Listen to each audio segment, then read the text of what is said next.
for joining me. My name is Tiffany Works. I'm a licensed clinical social worker in Alabama. And thank you all so much for joining. Today, we're going to talk about training the trainer, teaching mental health to first responders through experiential learning. And the way that I became passionate about this or came across this is I am a reserve deputy, and I was asked to present to a week-long educational series to the deputies for the sheriff's office for which I work for. And they asked me to speak on mental illness. And as you can imagine, my thoughts about it were very, I don't know, apprehensive, I guess to say, or in the least to say, because a room full of male deputies, me presenting on mental health is probably not their most preferred topic. And to top it off, I was at the end of the day. So I was very apprehensive. But I made it through it and I made it work. And so I came up with something very experiential, very interactive. I knew at the end of the day I needed to get them up on their feet, get them moving, get them interactive, get them engaged, motivated, and really something that they wanted to hear about. So this is how I did it. And I just, and this is just an idea that I want to present to you. I want you to take some of my ideas, use them, feel free to use them, or perhaps even come up with your own ideas. Maybe you have some better ideas. Our objectives for today are going to be to learn the importance of teaching mental health to first responders. We'll talk a little bit about why this is important a little bit further into the presentation. We also why is experiential learning beneficial? And we're also going to learn a few effective methods for teaching mental health awareness to first responders. The importance of teaching mental health to first responders, first on our list. A few things to think about is society is evolving, and when I say that society is evolving, is I'm referring to culture. Culture as in people are becoming more aware of what mental illness is. People are seeking counseling more. So our culture is changing. People are being more aware. People are being more aware and more educated about what mental illness is and what some of the signs and symptoms of mental illness are. Also, there is an increase in mental health responses. So law enforcement officers or first responders are seeing a lot more mental health or are responding to a lot more mental health challenges in the field. We also want to teach first responders about mental health because we want to improve their skills. We want to give them a toolbox, ways that they can respond, ways that they can de-escalate. Some things to think about are empathy. When we think about empathy, we think about de-escalation. We want people to be able to relate. While many first responders may not experience mental illness themselves, they certainly can empathize. And the way that they learn to empathize is through education. But we also want them to be safe. Safety. We want to know what is criminal behavior versus what is mental illness. So learning how to respond to different things in different ways, first and foremost, is safe. If it's criminal behavior, then obviously going to jail would be what would be the best response. If it's mental illness behavior, then it's going to be getting resources. Furthermore, if we can improve the skills of our first responders, then we're going to create a community of trust. Interactions, positive interactions creates proactivity. So if we have individuals with mental illness that first responders are responding to, and the first responders aren't just automatically, what we say, hooking them up and taking them to the jail versus talking to them, de-escalating, and perhaps even connecting them with some resources. What would happen if our first responders started doing that? Here in the county in which I live, we have a mobile crisis unit. We're able to contact those individuals. First and foremost, the first responders go in, make sure that the scene is saved, and then they're going to contact those mental health first responder or that mobile crisis unit to come out and to evaluate the situation. Next is preparedness. When I say preparedness, what I mean is we want to be able to manage. Training helps manage. It helps foster a good workplace environment and also helps support the mental health of our first responders. Um, the more prepared we are, the more educated we are, the better we're able to manage our own mental health as first responders. We're going to foster a healthy workplace and supportive environment in the work, also in the field. So imagine you're not a law enforcement officer. Well, maybe you are, but let's just imagine that you're not a law enforcement officer, but you're called to respond to something that requires a law enforcement a law enforcement officer or a first responder's skill set. And you don't understand that skill set. You don't understand how to handle that situation. So you may be uncomfortable, you may be unknowledgeable, and you may not be able to respond appropriately. So the reason that we're going to educate is so that we can give them the skills, improve their skills, empathy, safety, and trust, so that they can respond in a better manner. So what is experiential learning? According to Kent State University, they define experiential learning as by doing. So, as by doing, meaning hands on, physically interacting, getting in there, getting your hands dirty, doing it, experiencing it, whether it be metaphorically, whether it be physically, however we may do it. And this is where I want you to start putting your thinking caps on, brainstorming a little bit about what are some experiences that we can bring to first responders that would help them be able to relate or connect to people with mental illness. Some components of experiential learning include an inclusive learning space. Turning my notes here, try not to be too loud. An inclusive workspace. Well, let's return to learning as by doing. So if we learn by doing, we get a better understanding of the material or of the subject. We have a broader view and appreciation outside of, most law enforcement officers have this presence about them, this stoic presence. In fact, that's one of the first lines of defense that law enforcement officers are taught is to have this stoic appearance, uniforms tucked away, uniforms, everything is in line. Law enforcement officers have something called a gig line where their buttons and their belt line up and everything is tailored, fits nicely and neatly. So the way that you present yourself, your first impression is your first line of self-defense. It's your first line of safety as a law enforcement officer. And so they're taught these things. They're not taught the things that we as social workers or counselors or those that work in the mental health field are taught how to approach things. So I want you to keep that in mind. So it does definitely give them a broader view and a deeper appreciation for how to handle situations. It also, by experiential learning, it also gives them insight into their own skills, their own intuition, their own passion, and their own values. And one thing that I learned when doing this particular experiential learning with first responders was that many of them knew a lot more than they thought that they did. And many of them were able to relate or connect to those with mental illness more than they thought that they did. So they developed a little bit of insight, and they also developed a value or realized that they had a value, had some type of value relating to mental illness. Also, if we have professional practices and skills, this assists them with the needs when they're responding to those individuals with mental illness. And it also increases their self-confidence and leadership.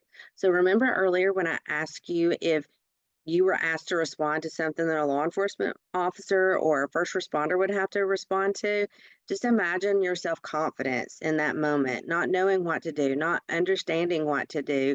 Your confidence in that situation is definitely not going to be there because you don't lack the knowledge. So giving them the knowledge, providing them with the education, and making it an experiential education is definitely going to be something that's going to stick with them.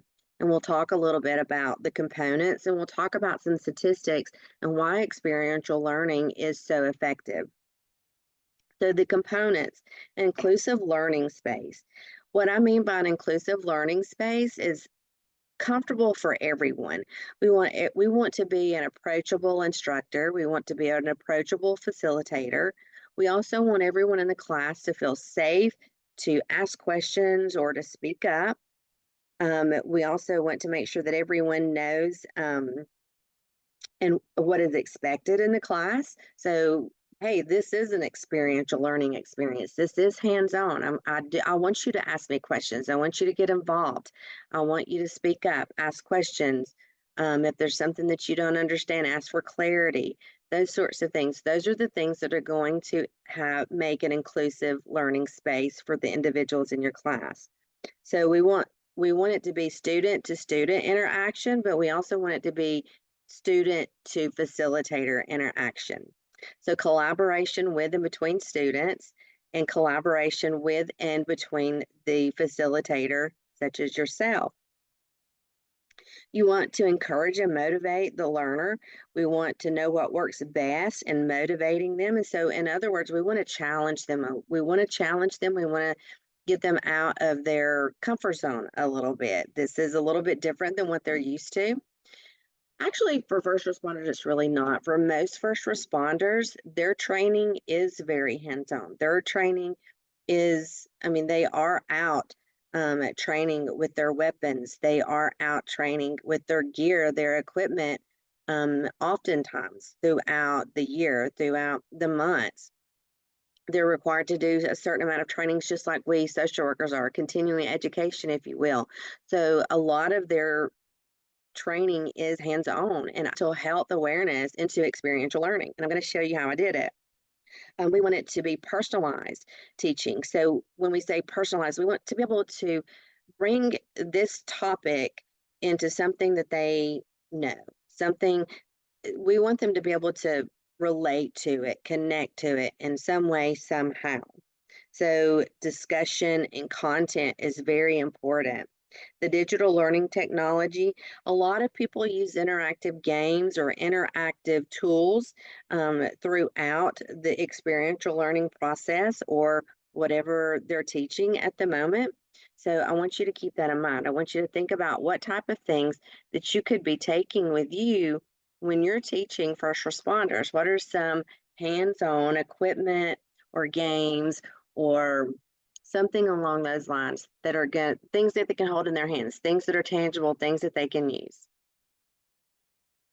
And why is experiential learning beneficial? So Beeman and Weldon found that when instructors increase their positive verbal mediations, there is a corresponding increase in the focus of students on task at hand. Remember when I said I walked into a room full of deputies in uniform and was the last person of the day? I knew that I had to do something to get their attention. I knew that I needed them to focus. I knew that I was passionate about teaching individuals or first responders about mental health. I knew that I was passionate and I wanted them to feel connected. I wanted them to learn something from it, even if it was just one small thing. Each time that I teach them, I wanted to bring that to them. In addition, the defining aspect of interactive learning is receptivity to the action of the learner during their learning process. So according to Moreno and Mayer. So we want them to be receptive. So we want to make it fun. We want to make it interactive. We want to make it relatable. We want to make it something that they can connect to. We want to make it real. And so that's what I did. Statistics say 53.4% compound annual growth rate. And what I mean by that is that this is in the workplace, okay? So 53.4% compound annual growth rate meant that they were able to grow their educational abilities by 53.4%. 17% improved learner performance, 50% more engagement rate, and $479 million by the Pentagon was invested in interactive learning. I don't know about you, but $479 million is a lot of money, and a lot of money means that it's very valuable. So if the Pentagon did it, and the Pentagon knows that it is very important to include interactive learning, then I would say that it is pretty important. 82% of employers say that when they have experiential learning in their workplace setting, that it exceeds their expectations every time. I can tell you, I don't have any data from when I was teaching the first responders, but what I can tell you is that I have been asked to teach the class that I taught to this group of deputies more than I've been taught to teach any other present any other time.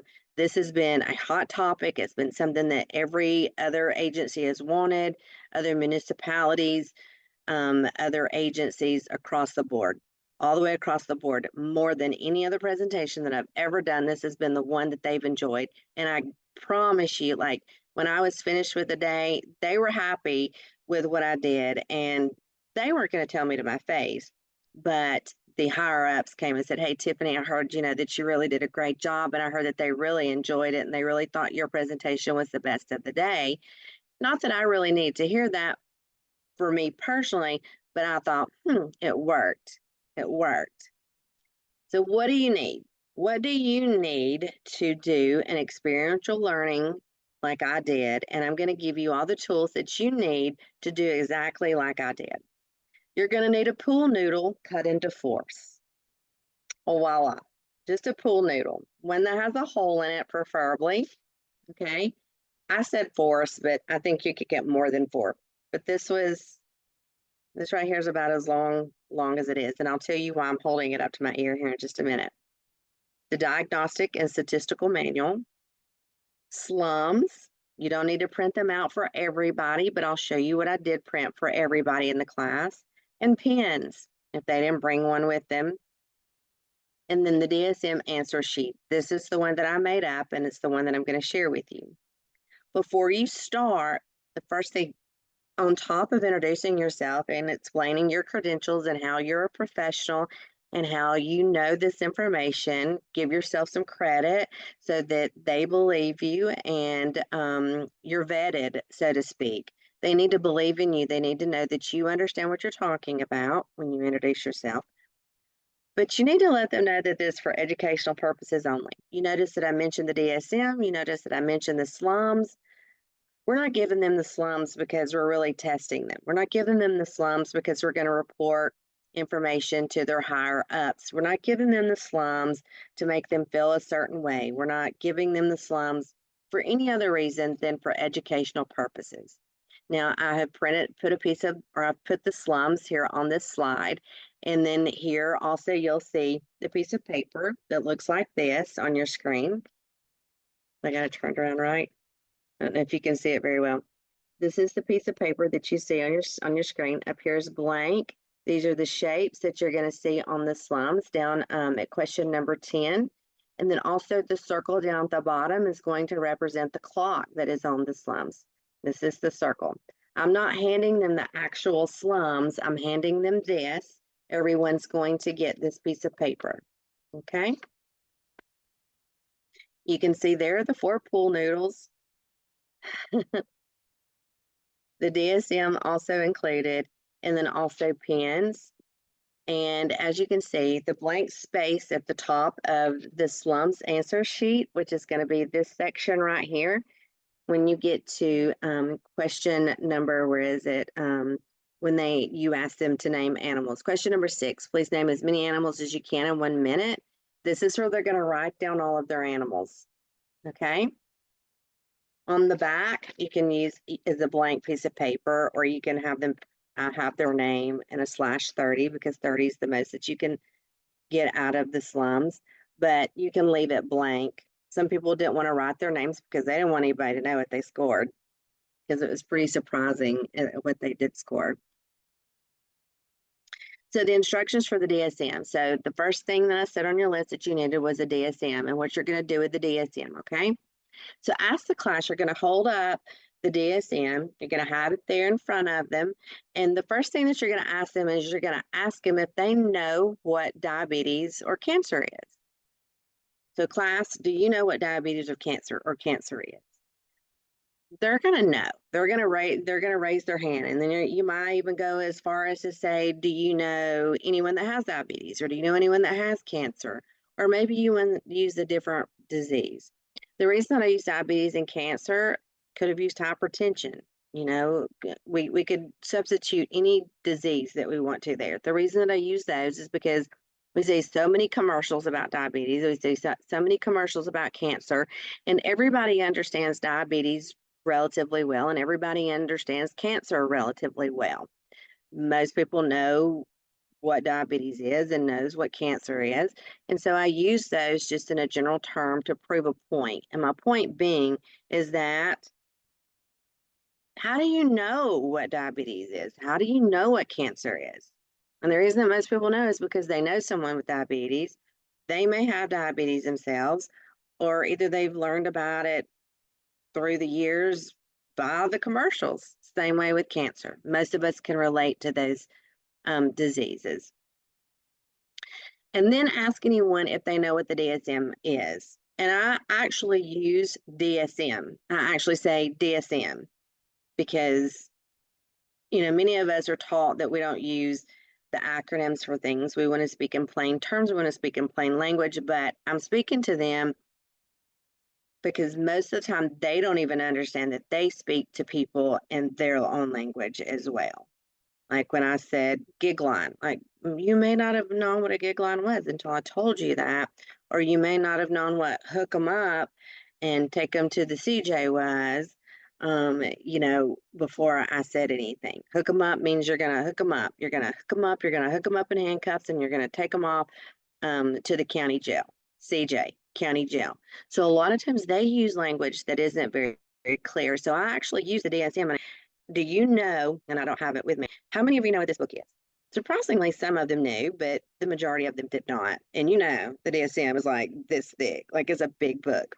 I go on to tell them, this is the Diagnostic and Statistical Manual, TR 5TR. Okay, I think that's the most current one that we're on. Then the next thing I'm going to do, and I tell them that this is where every mental illness is listed. I tell them that underneath each mental illness listed is the criteria for that mental illness, and that criteria for that particular mental illness has to be present for XYZ amount of time, or over a certain amount of time, or XYZ number of times, whatever the diagnosis may be. That there's a lot of criteria that we social workers have to look at before diagnosing someone out of that Diagnostic and Statistical Manual. The next thing I'm going to do is, as that inclusive classroom part that I talked about earlier, part of your job during that time is to look across the classroom and kind of look and see for the ones that are interested.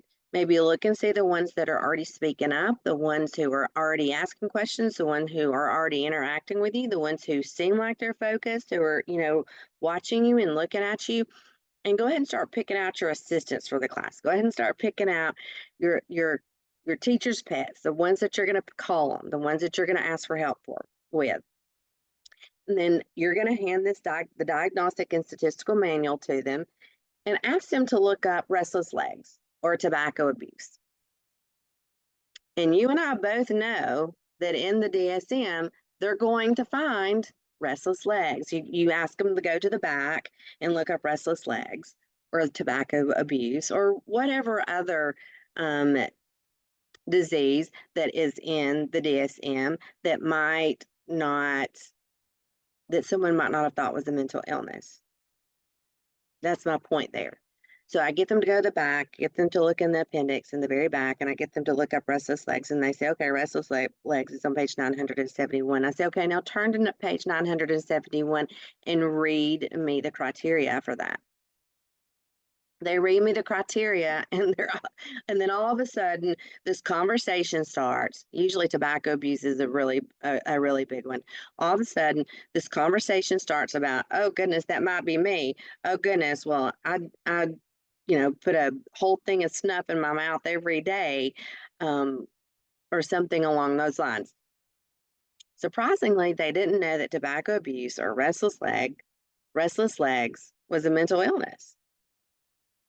So at this point, they're sitting up in their chairs and they're going, getting a little nervous. Okay, so I'm engaging them. I'm motivating them to want to discuss and converse about these things. we're going to talk about it a little bit more in depth. And at this point might be a good point, a good time to kind of throw some jokes in there to keep the conversation going, keep them sitting on the edge of their chair, keep them interacting with you, keep them awake. But to keep them interested, more or less. Right here is where they're really starting to interact with you, and right here is where they're really starting to wanting to learn more. Okay, they're curious. They're very, very curious at this point. So you're building it up. You're building up, and you're creating some curiosity. And then ask them, what are some mental illness diagnoses that they are familiar with? The first one that I always get: bipolar, depression, anxiety, schizophrenia. Okay, those are the 4 that I typically get from individuals that have participated in this class. And then I ask them, well, how are you familiar with schizophrenia or, bipolar? And, a lot of times some will speak up and say, oh, well, I had this family member that had it or that family member that had it. And I'll say, okay, well, what did that look like? What does someone with bipolar, what were some signs and symptoms of bipolar? Now, this is where it stumps them, because they can't really explain it to you. They just know that someone was diagnosed bipolar. And we're not necessarily wanting them to know signs and symptoms of schizophrenia or know signs and symptoms of bipolar. We just want them to know that they're mental illnesses. Okay, that's really where we're going with that. All right, your instructions for your pool noodles. Now, this is where it gets really exciting, and this is where it gets really fun. And if it's a room full of guys, they start getting all wiggly in their chair. Okay, and again, use what you want to use. But I have tangible things. I have the diagnostic and statistical manual in someone's hand. I've had them open it up and read it. And now I'm going to divide them into groups of 2, and I'm going to give one of them a pool noodle. Okay? One of them is going to get a pool noodle. And then I tell them that they're going to use the pool noodle as a megaphone. I call them to do. You can use paper towel holders, whatever you want to use. But this right here kind of, you don't want to get too close, but it creates a pretty good little megaphone that they're going to use to whisper into their partner's ear. And normally what I tell guys in there to get them kind of get their blood pumping a little bit is anything goes. Okay, we're in there with law enforcement officers, firefighters, and well, just tell them anything goes. Be silly with it. Have fun. These are your buddies. Say whatever you want to say in there, just as long as it's not really going to set somebody off. Be cautious of that. Obviously, but anything goes. Have fun with it. I really want you to mess with them. I really want you to say things in their ears. What are some things that you're going to say in their ear? Okay, make it interesting. Make it fun. At this point, the room's getting loud. Lots of things going on in those megaphones. Okay. And then I'm going to say that while one uses the pool noodle, so one of them's going to have the pool noodle, they're going to whisper in their partner's ear. While that whispering through the pool noodle is going on, the other will be required to write down answers to questions that I am going to, or you will ask them, that the facilitator will ask them. And that's where I said that this blank piece of paper may be where it comes in handy. So, you may not want to have their name on here. You can have them write the score to their slums back here, but you may want to have it blank. Okay.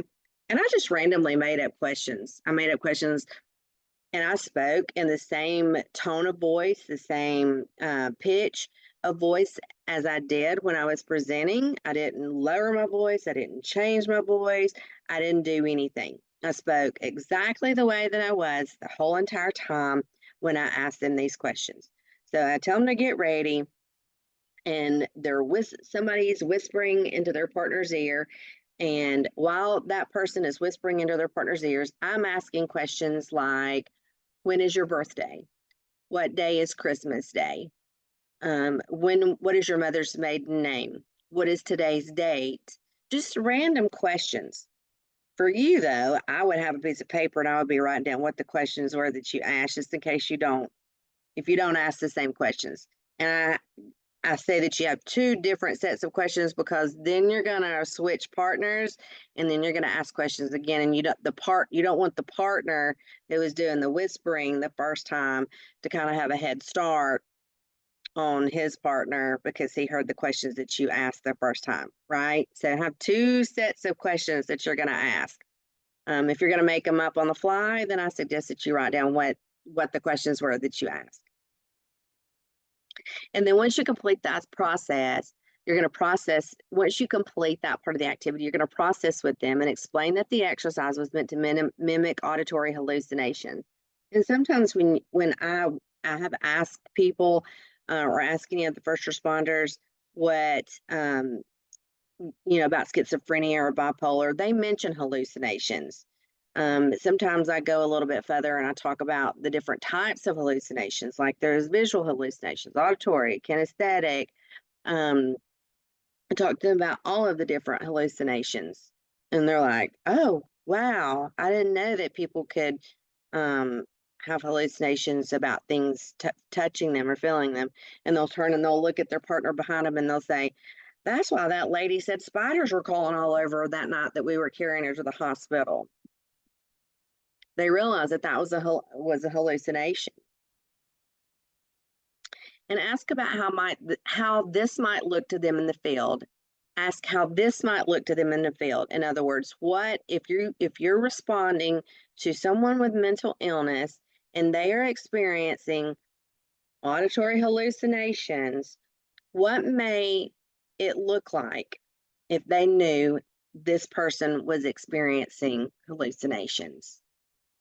And how might they respond to them? I asked them after it's over with. I said, okay, did you write down your birthday? It is absolutely amazing at how many of them were so focused on this hallucination that they couldn't focus on what I, as the teacher, was saying or asking. Okay, point proven. Point proven. So if I'm a first responder and I'm responding to someone that is experiencing hallucinations, they can't hear me. They can't hear that first responder. They're responding to this, not to this. They're not responding to reality. So that's kind of the point that you want to make with them with that experiential part. And then discuss how they can handle this, knowing this now after they've experienced what it's like to have that distraction, that constant auditory hallucination going on. And now this is when people are really going to start talking about some experiences that they've had and how they've handled things in the past and how they might be able to handle some things going forward. This is starting to get interesting, right? So in your instructions for the slums, and again, I just want to remind you that all throughout this, I want you to continuously remind them that this is all for educational purposes only, that it is not for anything other than for them just to learn and understand mental illness and some of the things that go along with mental illness so that they can develop better skills, put a couple more tools in their toolbox when they're going out and dealing with individuals with mental illness. So the instructions for the slums. So like I said, I don't give them the actual slums. What I do is I have the slums in front of me and I ask them, what day of the week is it? What state are we in? Okay, I ask them the questions and on their paper, I ask them to write down their answers. Okay, I ask them the number of their paper, 1 through, what is it? I don't know, 1 through 16, 1 through 14, 15, number their paper and write their answers down. Okay. And then I have them write their answers on the answer sheet provided. Okay.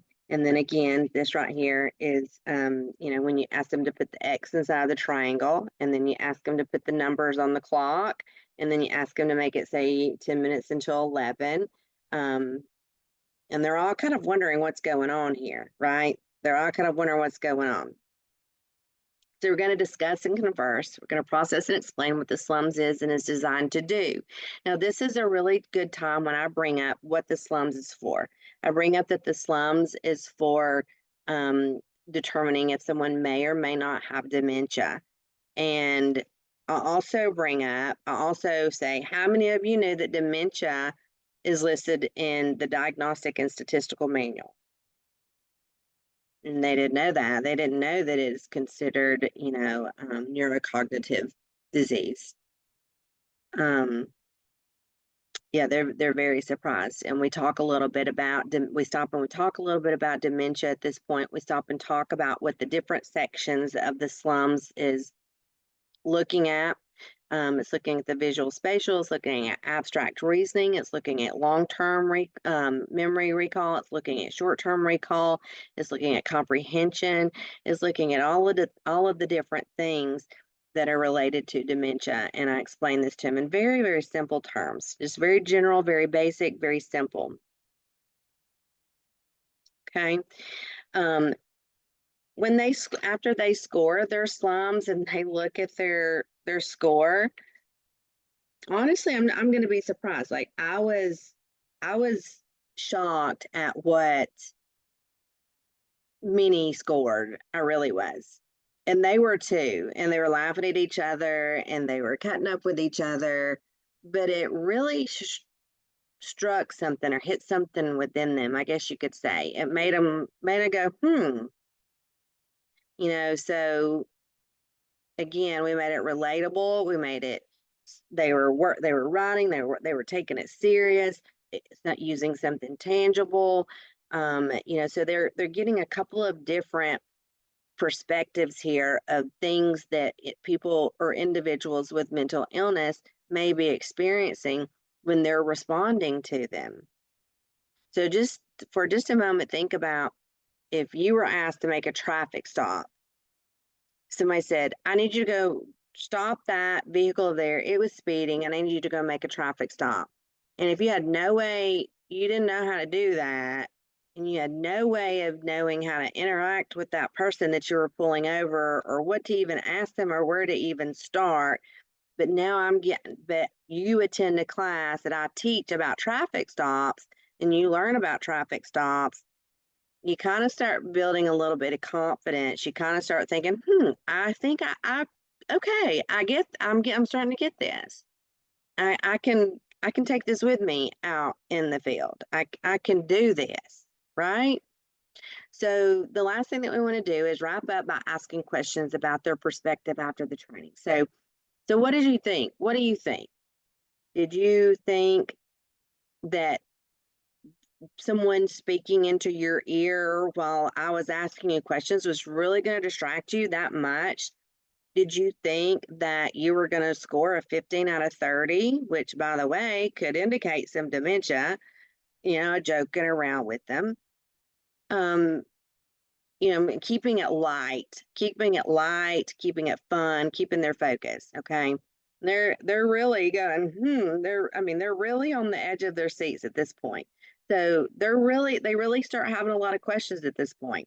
Like, oh my goodness, I didn't know dementia was in there. Oh my goodness, like I couldn't, and sometimes people will respond, I couldn't imagine hearing that constantly in my ear all the time, and then having, law enforcement with guns and tasers and mace and all of that on them in that uniform, that stoic presence. Okay, that first line of safety that law enforcement officers present with.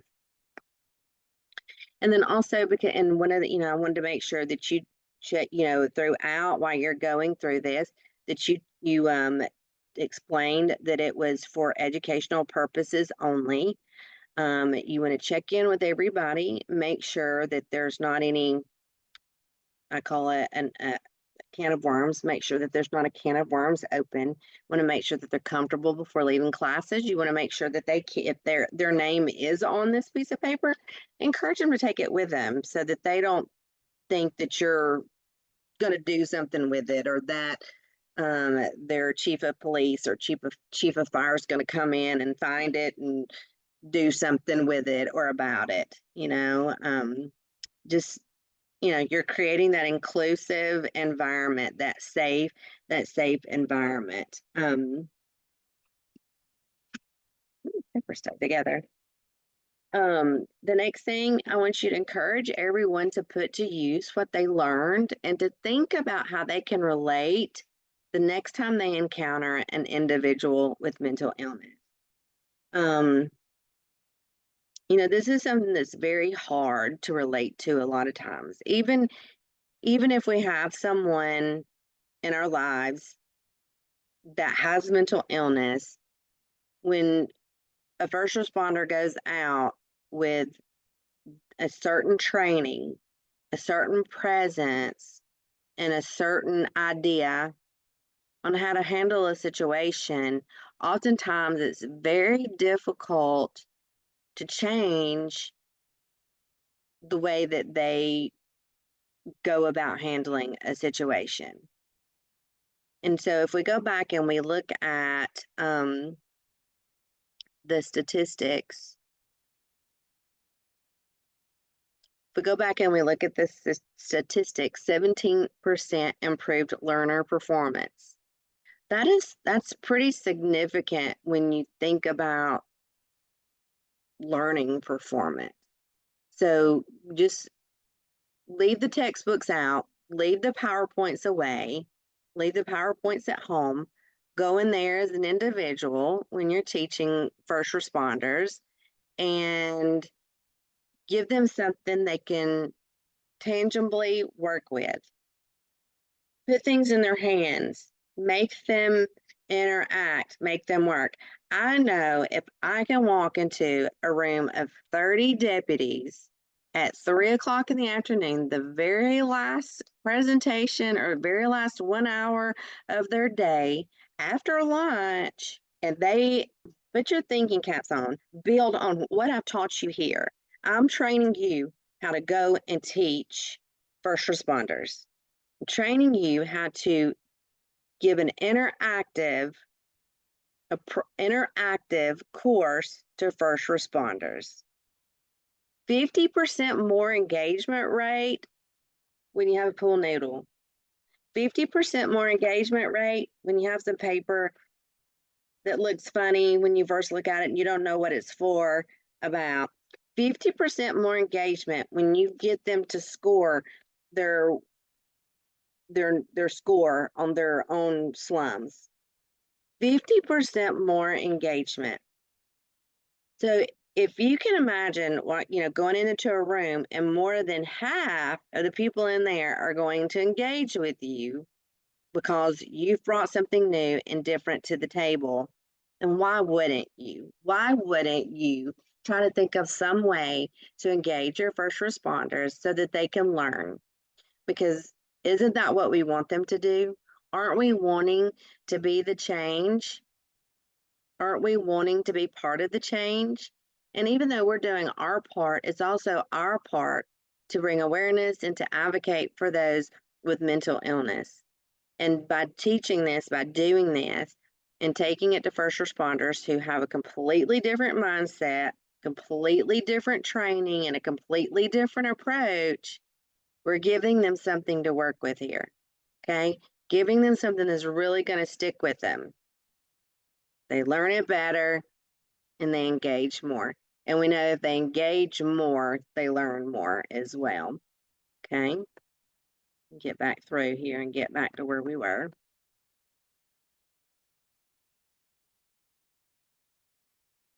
So I hope that this all is making sense. At the end, I will give my email so that if you do have any questions, I will be available.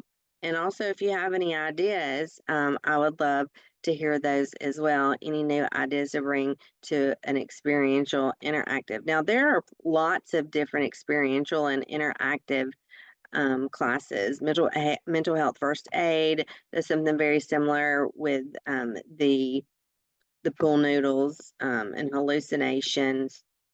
It really just depends on that inclusive environment that you're going to bring and what interactions that you bring to the table and how you're going to encourage them to interact and how are you going to make them remember?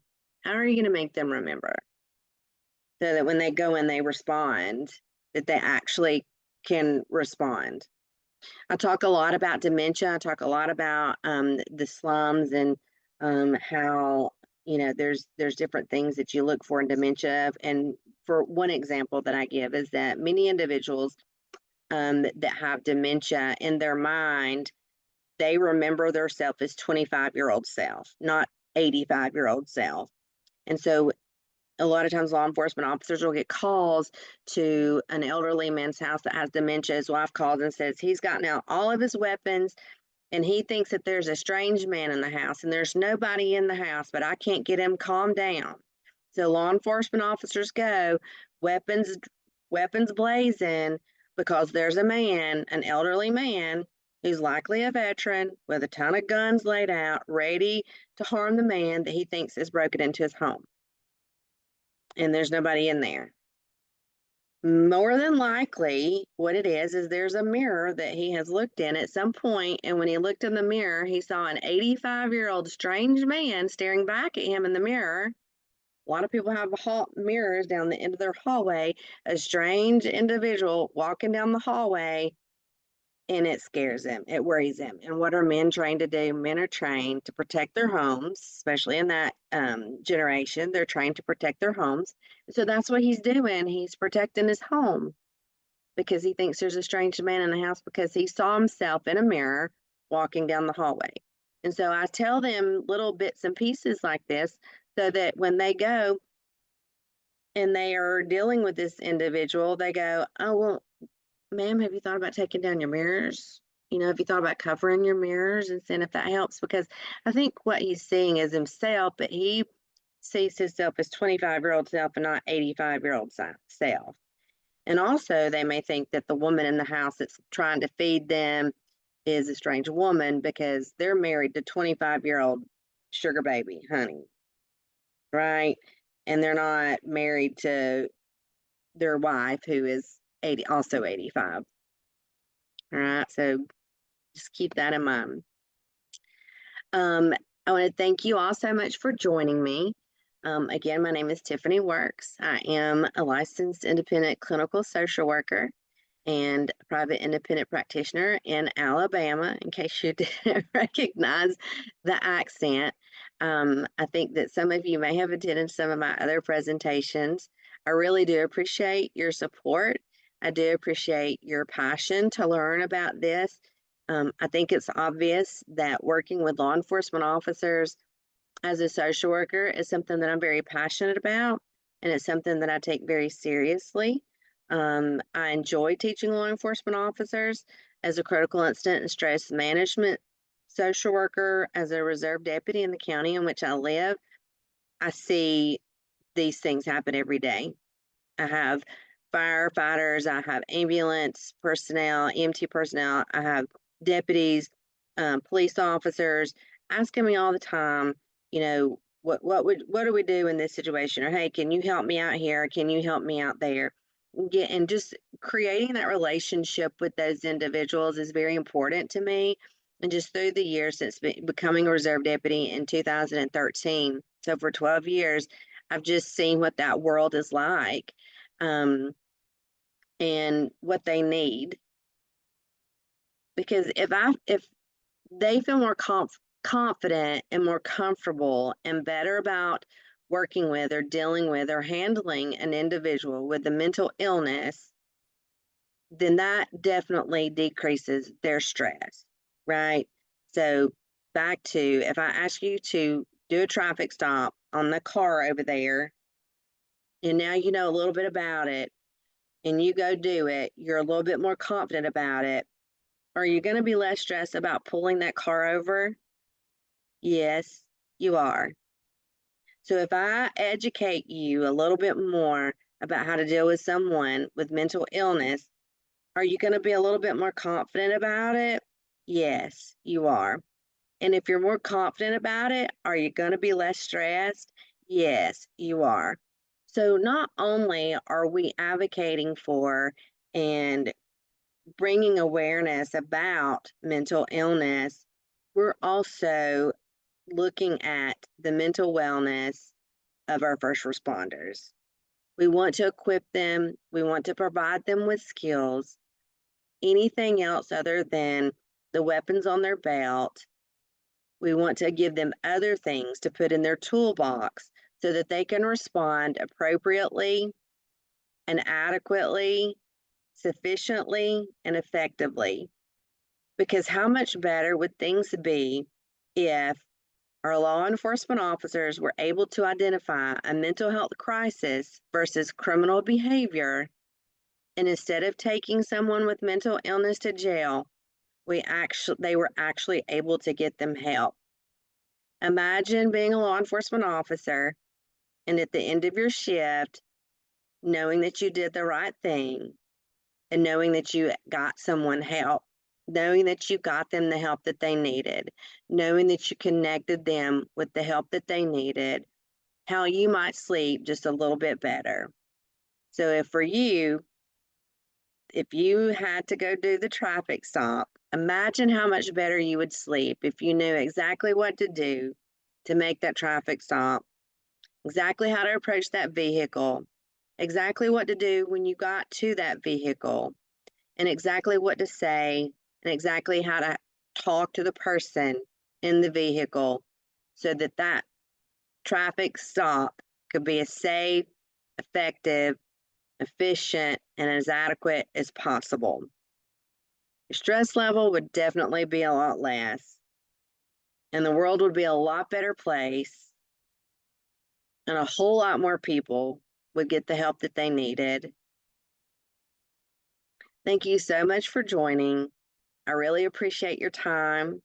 I really appreciate your passion.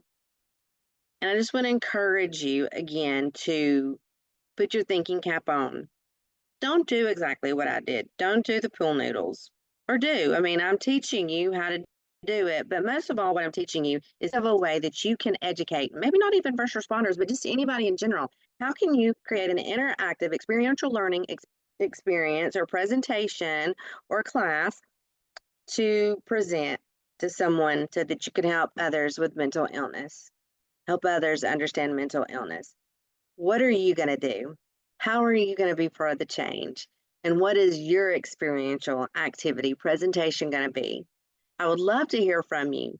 Please grab a pen and a piece of paper and get ready for my email because I'd love to hear your ideas. I'd love to incorporate your ideas, and I'll welcome you and encourage you to incorporate mine. My email is bamabell11@yahoo.com, and that is spelled